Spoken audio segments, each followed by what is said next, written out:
ओम स्थापकाय च धर्मस्य सर्वधर्मस्वरूपिणे अवतार वरिष्ठाय रामकृष्णाय ओम नमो भगवते रामकृष्णाय।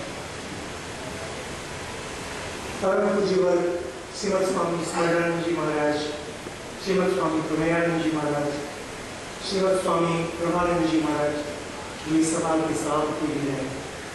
उपस्थित गुरुजन, मेरे आचार्य, आप सबके चरणों में मेरा साष्टांग प्रणाम। मेरे अन्य सन्यासी ब्रह्मचारी भ्रातागण, उपस्थित भक्त मंडली, आप सबको मेरा सादर नमस्कार।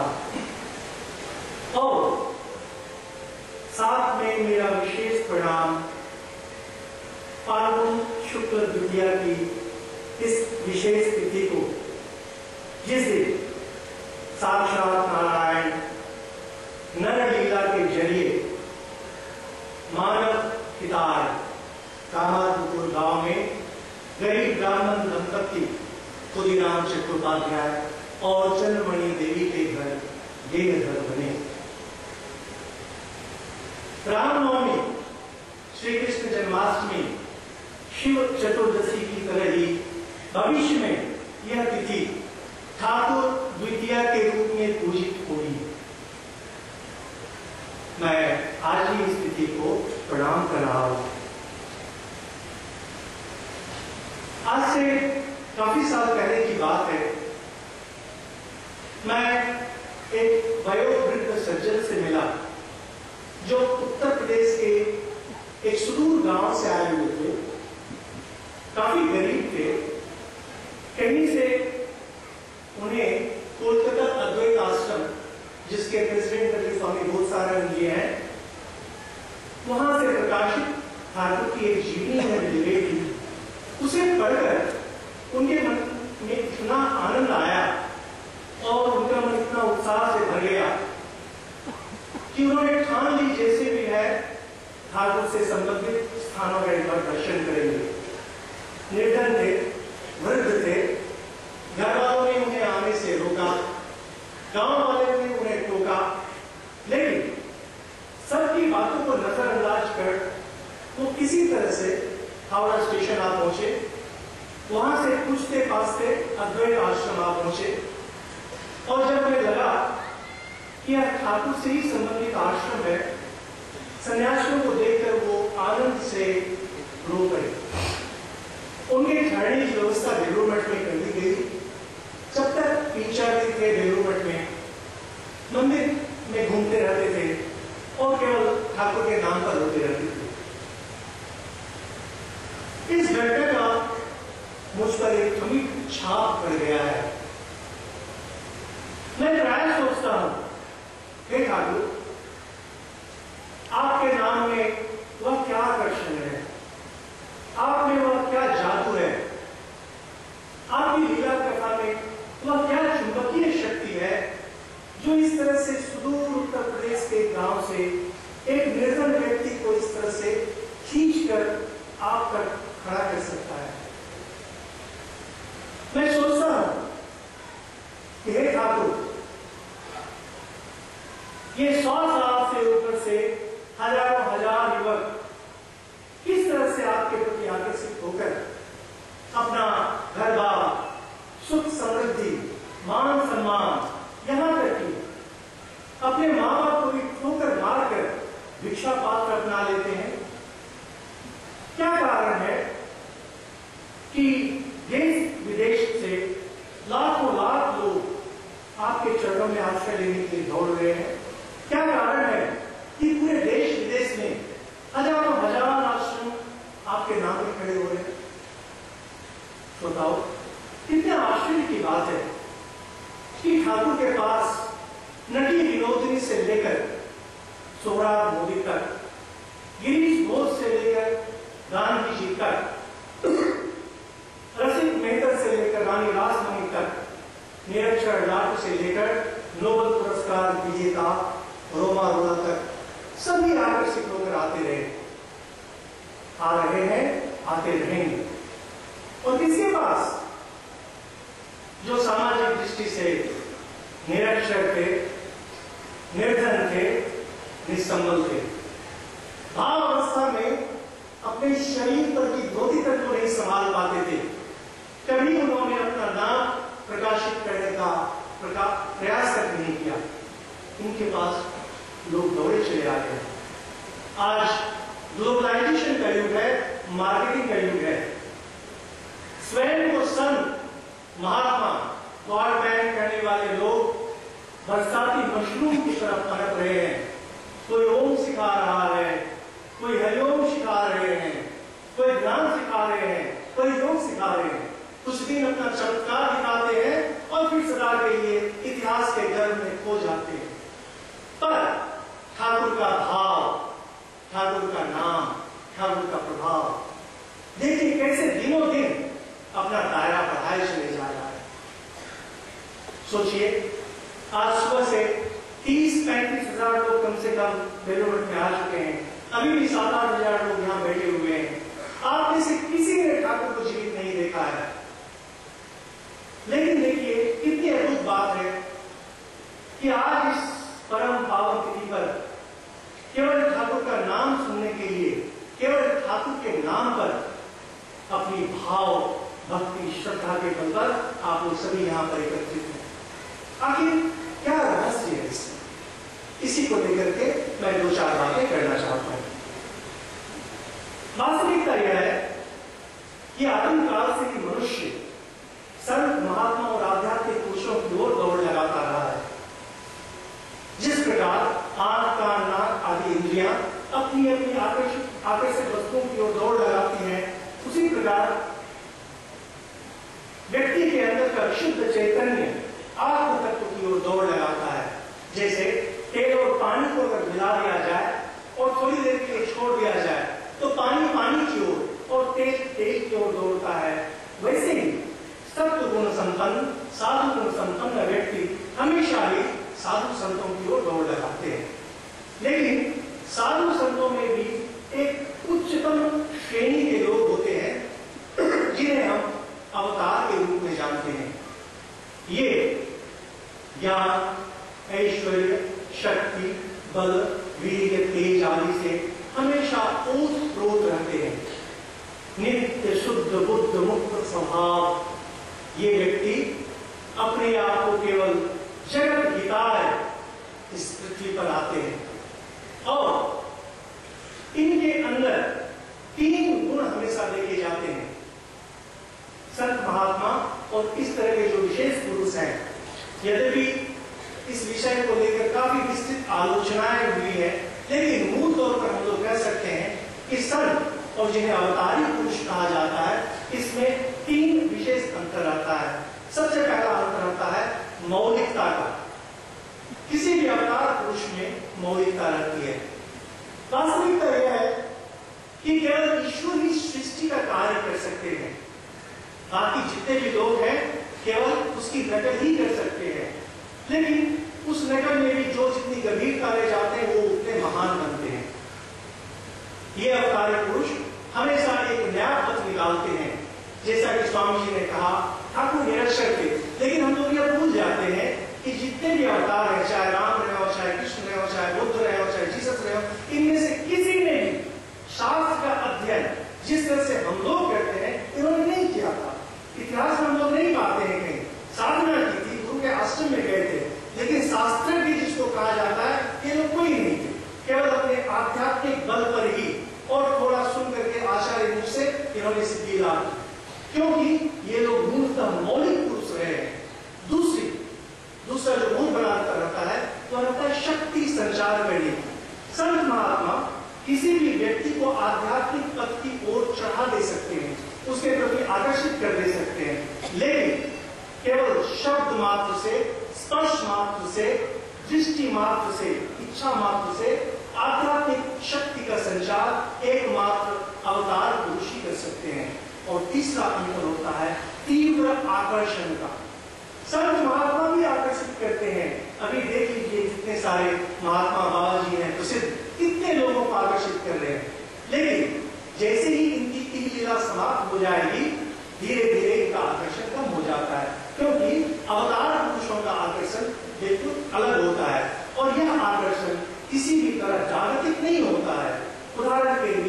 लोग श्री रामचंद्र जी का जीवन देख सकते हैं। पूरे तौर पर अगर हम लोग देखें, हम लोग कह सकते हैं कि श्री रामचंद्र ने अपने शत्रुओं का विनाश किया था। श्री रामचंद्र एक अपत्ति व्रत में प्रतिष्ठित थे, इसीलिए उन्हें पूजा जाता है। लेकिन हम लोग भूल जाते हैं कि श्री लक्ष्मण जी में भी यही गुण विद्यमान थे, श्री भरत जी में भी यही गुण विद्यमान थे, नेपोलियन और सिकंदर में भी यही गुण विद्यमान थे, लेकिन संसार इनकी पूजा नहीं करता है। आज सुकरात, प्लेटो, स्पिनोजा जैसे दार्शनिक पुस्तकों में सीमित हो गए हैं। शेक्सपियर, मिल्टन जैसे रचनाकार साहित्य में और थिएटर में रह गए हैं, लेकिन ईसा मसीह को पूरा विश्व जानता है, क्योंकि ईसा मसीह संत मात्र नहीं थे, श्री रामचंद्र राजा मात्र नहीं थे, श्री कृष्ण व्यक्तित्व मात्र नहीं थे, ये साक्षात भगवान थे। जब तक मानव जाति है, विज्ञान चाहे कितनी प्रगति कर ले, समाज में चाहे कितनी भी भौतिकता आ जाए, लेकिन मानव जाति के लोग इन अवतार पुरुषों की ओर दौड़ते ही रहेंगे, दौड़ते ही रहे हैं और दौड़ते थे।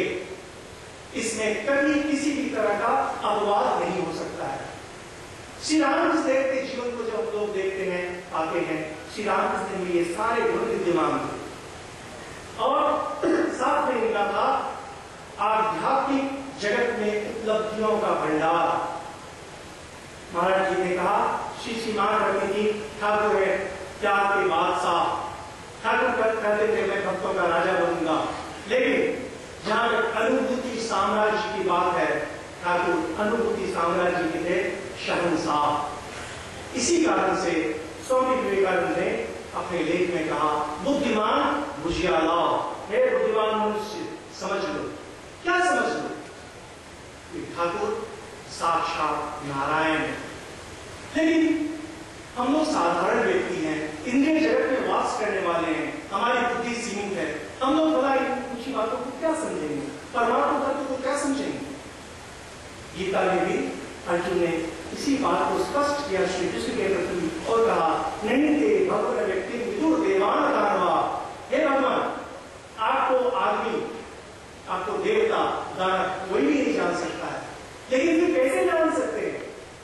जान सकते हैं अगर नारायण खुद अपने मुंह से कहें या अपने द्वारा शक्ति संचालित व्यक्तियों के मुंह से कहलवाएं। असितो देवतो व्यासः स्वयं चैव प्रविशीमि। अर्जुन कहते हैं भगवान को, असित देवल व्यास आदि ने कहा है कि आप परम पुरुष हैं, आप परम धाम हैं, और आपने स्वयं भी ऐसा ही कहा है। इसीलिए ठाकुर को समझने के लिए हमें स्वामी विवेकानंद की बातों का सहारा लेना पड़ेगा। हम अगर अपनी बुद्धि लगाएंगे, आदर्श च्युत हो जाएंगे, हम लोग भ्रष्ट हो जाएंगे, सीमित बुद्धि से हम श्री राम कृष्ण को सीमित बना देंगे। इसलिए आवश्यक है कि हम स्वामी विवेकानंद के जरिए ही उनको देखें। स्वामी विवेकानंद वैदिक परंपरा के ऋषि थे और वैदिक परंपरा के अनुसार ही उन्होंने चिरंतन मंत्र ओम नमो भगवते रामकृष्णाय का आविष्कार किया।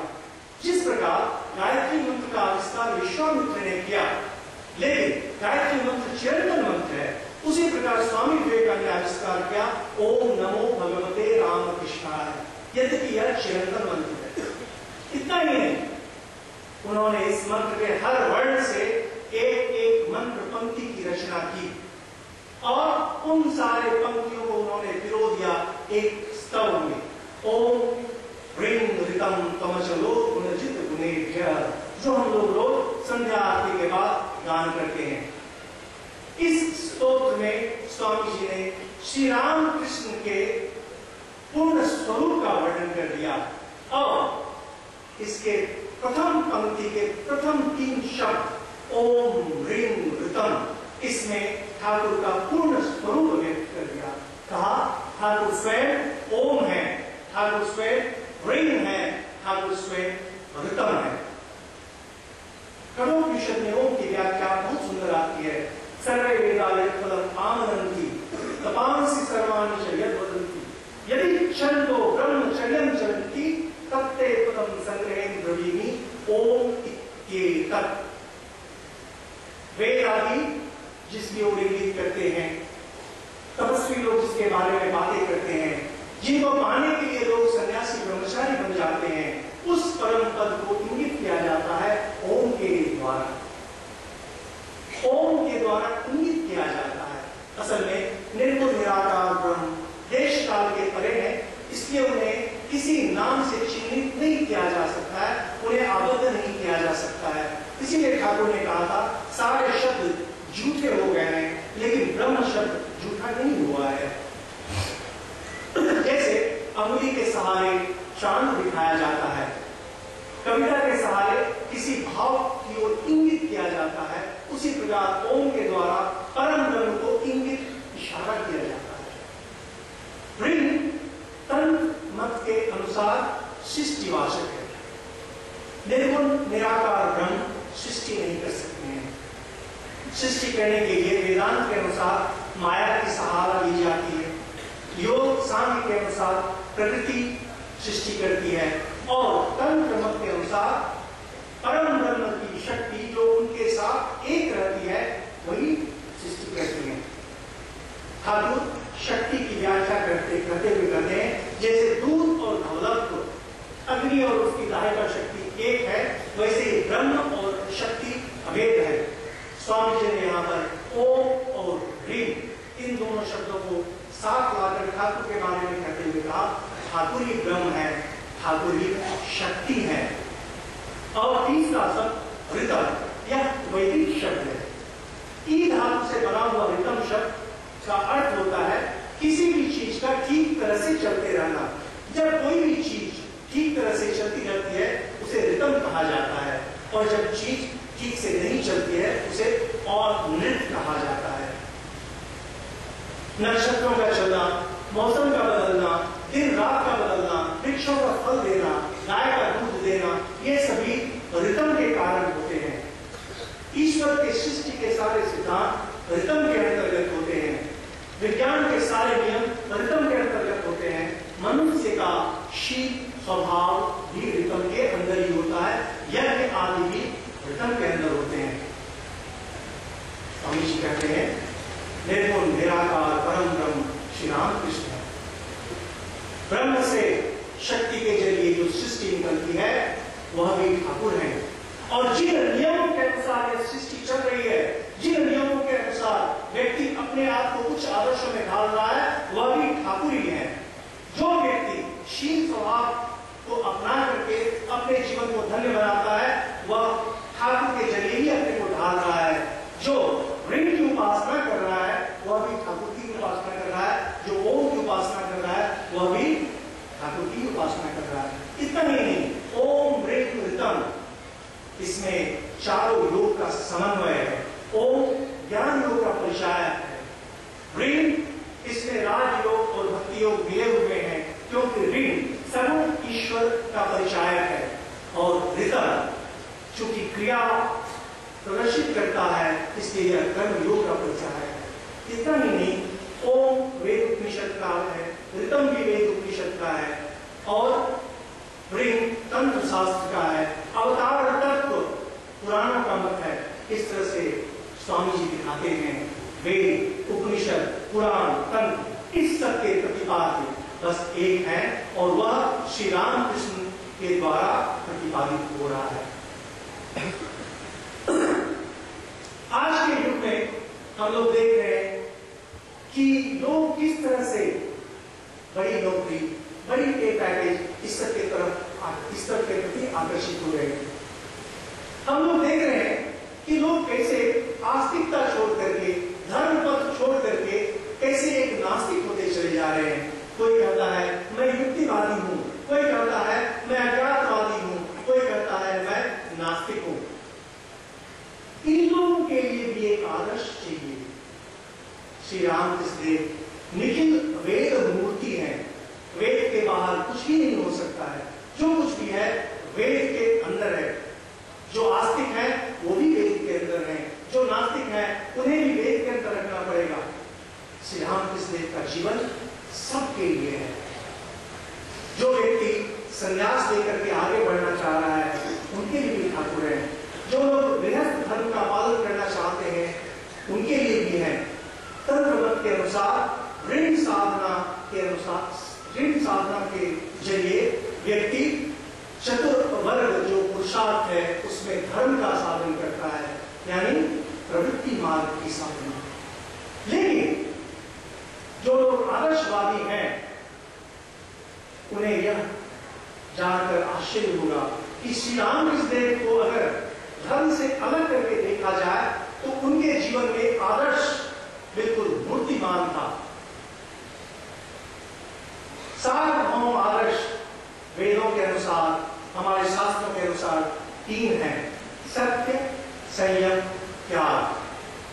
महाभारत में कहा गया है वेदस्योपनिषद सत्यम, सत्यस्योपनिषद दमः, दमस्योपनिषद त्यागः, शिष्टाचारेषु नित्यता।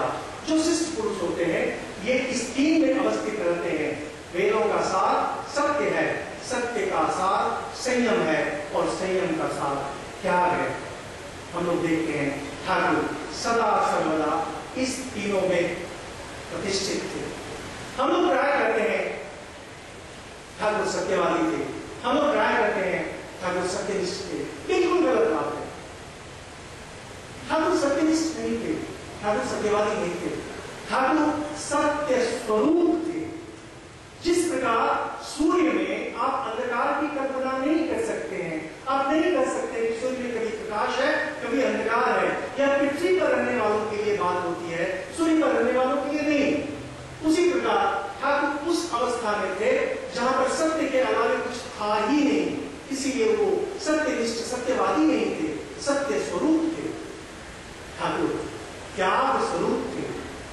हम लोग जानते हैं सोने के समय भी अगर ठाकुर की उंगलियां किसी तरह से धातु स्पर्श कर लेती थी तो उनकी अंगुलियां टेढ़ी हो जाती थी और ठाकुर त्याग स्वरूप थे।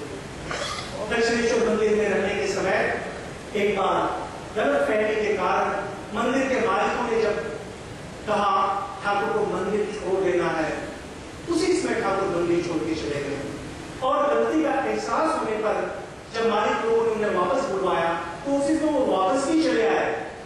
ठाकुर को न तो दक्षिणेश्वर मंदिर के प्रति आसक्ति थी और न अपने अहंकार के प्रति आसक्ति। ठाकुर कहते हैं मैंने 16 आना किया है, तुम 2 आना करो। जो लोग केवल आदर्श लेकर के रहना चाहते हैं, जो लोग केवल युक्तिवादी करके रहना चाहते हैं, वो लोग भी अगर ठाकुर को आदर्श स्वरूप देखें और देखें कि ठाकुर कैसे सत्य स्वरूप थे, कैसे संयम स्वरूप थे, कैसे त्याग स्वरूप थे, तो जैसे स्वामी बोधसाराज जी ने कहा अशांति अशांति अशांति, चारों तरफ अशांति है। ठाकुर का 2 आना भी अगर कोई व्यक्ति अपने जीवन में अभ्यास करे, उसे धर्म को मानने की आवश्यकता नहीं है, उसे त्याग को मानने की आवश्यकता नहीं है। त्याग में संन्यास के अर्थ में मैं कह रहा हूं, केवल अगर वह उन मूल्यों को अपना ले,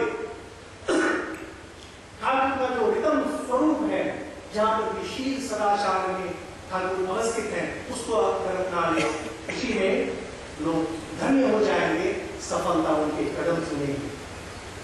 सोरा मैं बेलूरमठ में रहता हूं, प्राय घूमते फिरते लोगों के मुंह से ये बातें वो बातें सुन लेता हूं।